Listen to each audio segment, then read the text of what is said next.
আসতে পারে ভাই।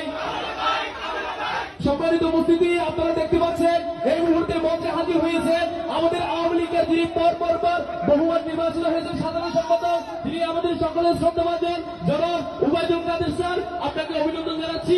এই পর্যায়ে আমাদের যিনি স্যার আছেন আমাদের উবাইদুল কাদের স্যার, তিনি অনেক বেশি কথা বলবেন আমাদেরকে।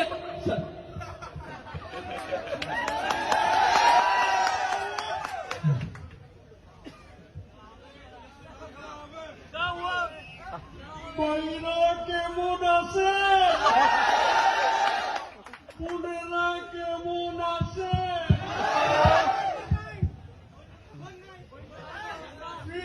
বাড়ির রাজনীতি করি কি হয়? সোহাগ বাড়ির রাজনীতি করি, এ কথা বলা যাবে না। আমরা বঙ্গবন্ধুর কন্যা শেখ হাসিনার রাজনীতি করি। মাসুদ কামাই না, তুমি কি কখনো ভালো হবে না? দেখতে চকবাজার মসজিদের ইমাম, সবার মুখে হাসি,